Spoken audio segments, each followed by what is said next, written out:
नमस्कार मित्रों, नमस्कार दोस्तों। मित्रों, मैंने एक पहले वीडियो यूट्यूब पर अपलोड किया है, नियति का फैसला। वो लंबा होने के कारण मैंने उसको 2 भागों में बनाया है। तो ये है उसका दूसरा भाग, नियति का फैसला। इसको आप पूरा ज़रूर देखें और लाइक करें, चैनल को सब्सक्राइब करें और अपने दोस्तों के साथ शेयर करें। तो करते हैं शुरुआत। मेरा घर कोई खराब है? फरिश्ते ने कहा कि नहीं, ये मेरा जाति मामला है। वो लोग काम करने लग गए। थोड़े ही दिनों में वो फरिश्ता जूते बनाने का काम, जल्दी जल्दी में जूते बनाने का काम सीख गया और आसपास में उसका नाम होने लगा। दूर दूर तक उसकी ख्याति फैलने लगी कि इस मौसी के जैसा कोई दूसरा जूते बनाने वाला कोई मास्टर नहीं है। इस कदर वो जूते बनाता है, उसका बड़ा हाथ है। दूर दूर तक उसका नाम फैलने लगा। लोग दूर दूर से उसके पास आते थे और अपना काम करा के जाते थे। एक बार सम्राट के वहां से कोई भागा भागा आया चमड़ा लेकर। कहा कि इतना चमड़ा है, कोई भी भूल चूक नहीं होनी चाहिए और जो कहा है वही काम करने का, दूसरा नहीं करना, नहीं तो सम्राट का मामला है, हेर फेर नहीं। मौसी ने भी हिदायत दी कि देखो भाई, जो कहा गया वही करना, हमको क्या करना, हमको पैसों से मतलब है। फरिश्ते ने कहा कि ठीक है। उसके इधर उधर होने के बाद में जब फरिश्ता उस सम्राट का जो नाप था उसके अनुसार जूता बनाने लगा, फिर भी उसने अंतर ध्यान लगाया, ख्याल किया कि आखिर मामला क्या है। तो उसने देखा कि सम्राट तो फिर वहाँ पर तो वो हल्के फुल्के जो पैरों में पहनाए जाते हैं आखिरी, तो फिर उसने कब उधेड़ बुन में वो बना दी है पतले वाले पट्टीदार चप्पल, उसे पता ही नहीं चला। और इतने में सम्राट भागे भागे आए, सम्राट के सैनिक भागे भागे आए और कहा कि मामला कुछ कुछ चेंजेज आ गया है, कुछ यू टर्न आ गया है, नया मोड़ आ गया है। बादशाह सम्राट चल बसे।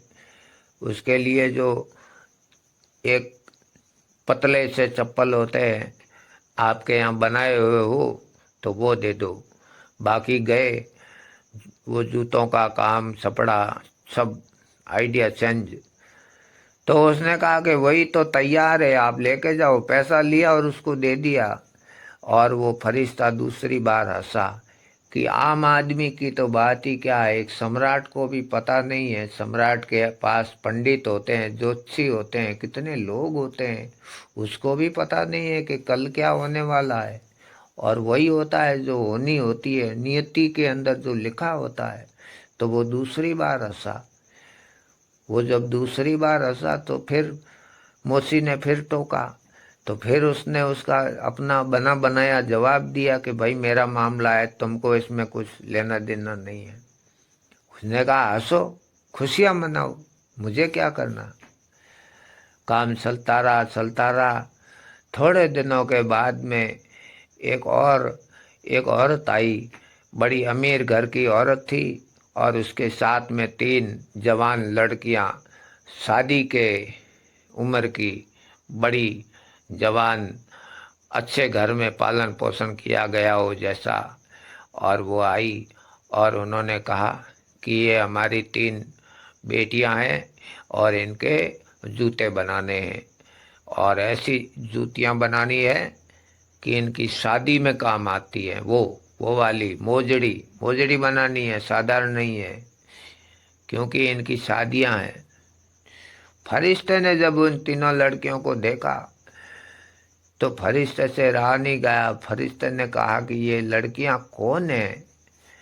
तो उस औरत ने कहा कि तुम अच्छे आदमी मालूम पड़ते हो, इसलिए बताने में कुछ हर्ज नहीं है, मैं बता देती हूँ कि ये लड़कियां मेरे पास एक बाई काम करती थी, उसकी है। लेकिन मेरी कोई सगी औलाद नहीं थी। मैंने मोहल्ले में जाकर पूछा कि वो आई नहीं है, तो कहा वो तो चल बसी। तो मैंने कहा उसके घर में और कौन है, तो कहा कि ये 3 लड़कियां हैं, अभी छोटी छोटी है, लेकिन दूसरा इसका कोई है ही नहीं। तो फिर कहा कि इसको कौन रखेगा। तो बस्ती वाले कहा कि हमको क्या पता, हम तो अपना परिवार भी बड़ी मुश्किल से पालने में हम समर्थ नहीं, क्षमता नहीं है, तो दूसरों के हम कहाँ से दूध, खाना पीना, कपड़े, हमसे नहीं हो सकता, आप जानो, आपका काम जाने। तो उसने कहा कि फिर मेरी औलाद नहीं है क्या, मैं ले जा सकती हूँ, तुमको किसी को कोई तकलीफ हो तो बोलो। उन्होंने कहा कि तुम लेके जाओ, हम आपके साथ है, कोई तकलीफ वाली बात नहीं है, आप लेके जाओ। तो मैं ले आई अपने घर में, और सगी औलाद से ज़्यादा मैंने इनको पाला पोसा बड़ा किया। अपने घर में जो कुछ भी मेरे पास था मैंने इनको दिया। आज ये जवान हो गई है, अब इनकी शादियां हैं, जिसके लिए इनके जूते बनाने। उस फरिश्ते को तीसरी बार हंसी भी आ गई, और वो सारा पूरा सीन वो समझ गया कि मामला क्या था, भगवान ने कहाँ से कहाँ किसको भेजना था, और मैं बीच में ही टांग अड़ा रहा था। मैं गलत था। भगवान के हाथ भी लंबे होते हैं और भगवान के काम लंबे होते हैं, मैं गलत था। और वो तीसरी बार हंसा, तो वो तो भगवान है, उनके घर में क्या कमी है। विमान आया और आकर उसको लेकर गया, और भगवान के वहाँ लेकर गया, और स्टाफ में वापस उसको उसको ड्यूटी ज्वाइन कर दी, और वो काम करने लग गया। तो इस कहानी से मतलब सारांश क्या है कि जो नीति में जो लिखा होता है, फैसले जो नीति के होते हैं, कुदरत के, प्रकृति के, वही आखिर हुआ करते हैं। हम सोचते हैं, करते हैं, क्योंकि मनुष्य का काम, बुद्धिजीवी मनुष्य प्राणी है, सोचता है, समझता है, प्लान बनाता है। कभी कभी वो भगवान के अनुकूल ही प्लान बनाता है, कभी प्रतिकूल भी हो जाता है, तो वो मामला थोड़ा गड़बड़ा जाता है। तो ये मामला था, और ये कहानी थी जो। तो इस कहानी के बारे में आपकी क्या राय है, आप कमेंट के द्वारा आप ज़रूर बता सकते हैं। और आपने वीडियो पूरा देखा, जिसके लिए आपका बहुत बहुत धन्यवाद। मेरे वीडियो को आप लाइक ज़रूर करें। मैं मोहनलाल कारपेंटर। मिलते हैं अगले वीडियो में, जब तक के लिए नमस्कार, धन्यवाद।